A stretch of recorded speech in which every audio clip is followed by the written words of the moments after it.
Hey, what's guys, welcome back to the channel. Today's episode, we're going to be talking about this EG4 ground mount system. This system is called the EG4 BrightMount ground mount system, and currently on here there are 4 500-watt Heliene panels mounted to it and one just leaning on its side. So, let's get to it.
All right, you guys, so first things first, quickly. If you're wondering why the panels are not lined up perfectly, there's a big reason for that. There's a hump right there, which pushing this panel down a little bit.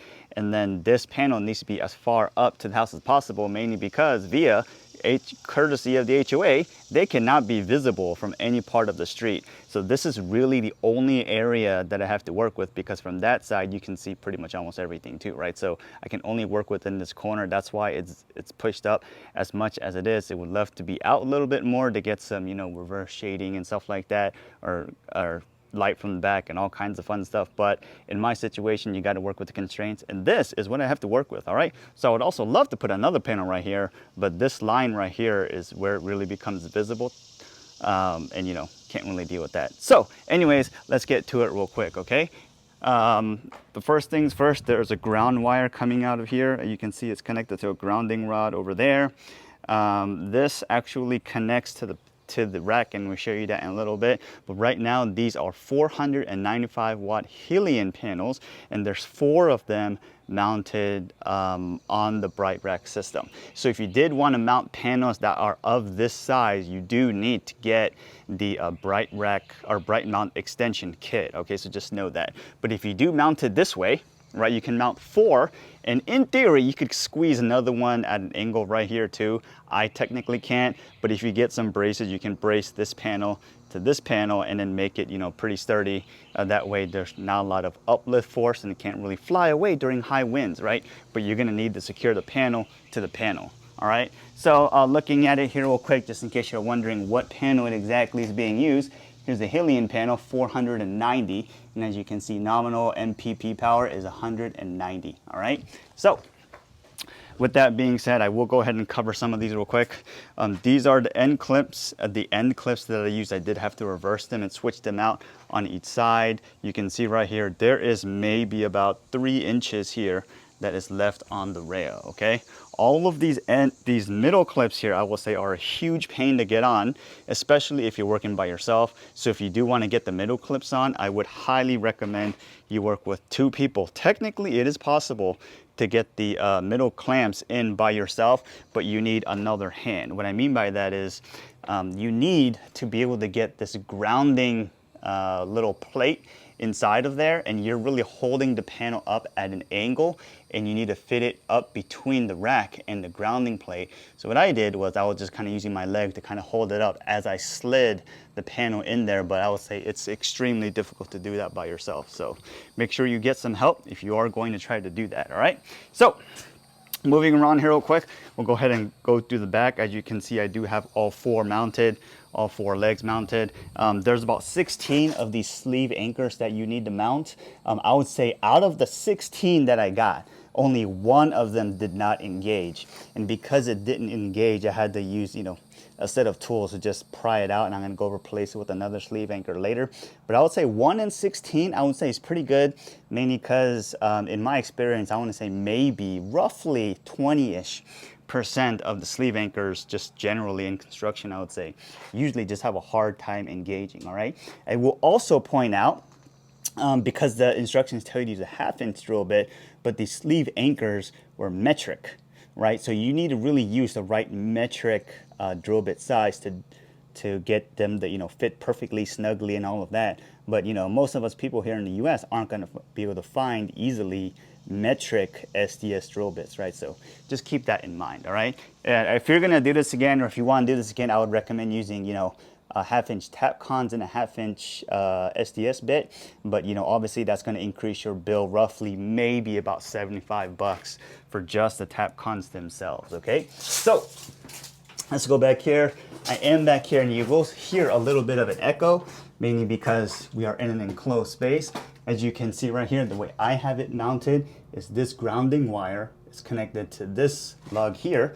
It's a grounding pin, and if you look over there, you will see another grounding pin, right? So the ground is actually connected across this long rack here, and also this long rack up here, okay? All of these, like I said, seem to be pretty sturdy. No, not too many issues with that. All of these do need to be secure.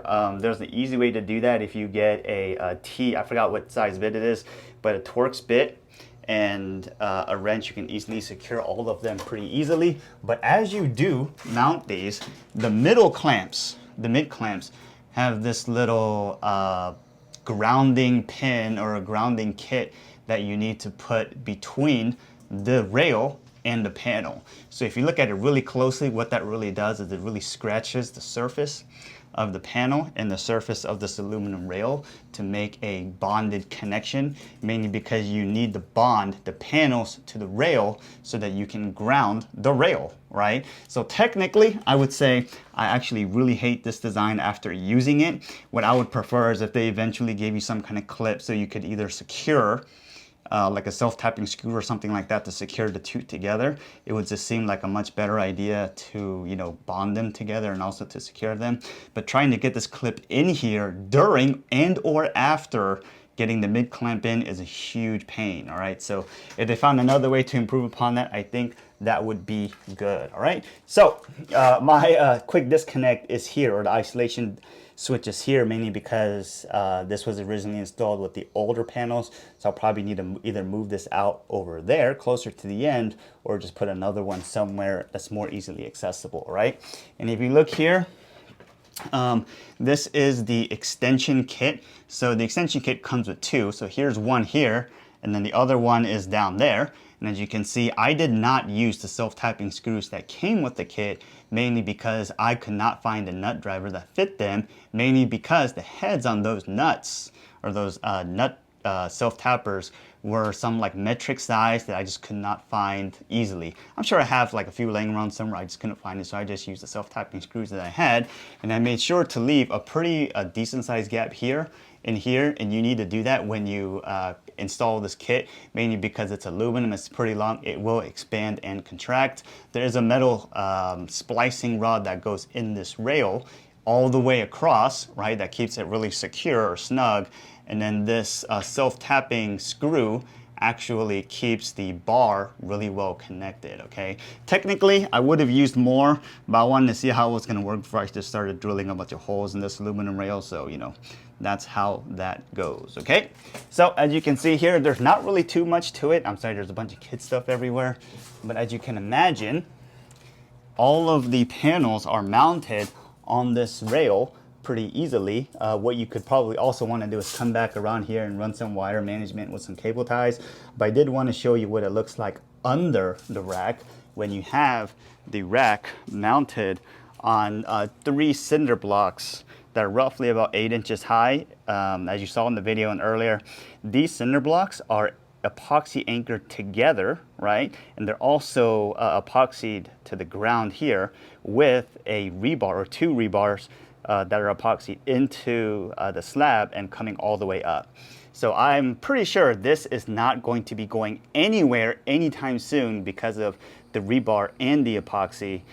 So it's going to be super secure. I did also wet cure them for about 30 something days to make sure the concrete is really strong. So if anything does happen to this, it's not going to be the base. If you did have some concerns on, you know, the surface area of this cube looking thing being pretty small, you can see here there's a good enough size. I could have mounted it, you know, a little bit more centric, but I did want to mount them as close to the house as possible, and I did want to align all of them. That's kind of why this chalk line is here. I will have to come back around later one day and, you know, fix that one, fix that secure anchor point in there. As you can see here also, I have mine extended all the way out. I think it's to, I mean, I think it was like 23 degrees, or I forgot what it was. Mainly because I think for my area, that's probably the closest I could get. And I would say for right now, it's working mainly really good because I am able to get, I want to say, very close to a good efficiency out of all of these, considering a lot of hot air technically is being trapped back here because it doesn't really have a good point to get out, right? That's another reason why we move the panel all the way in the back a little bit more forward, so there is a little bit of gap. We left, I want to say, maybe about 2 or 3 inches along that corner for air to flow out. One thing we may eventually do is install a fan or something like that to help airflow. But other than that, you know, that's what's really going on with this rack.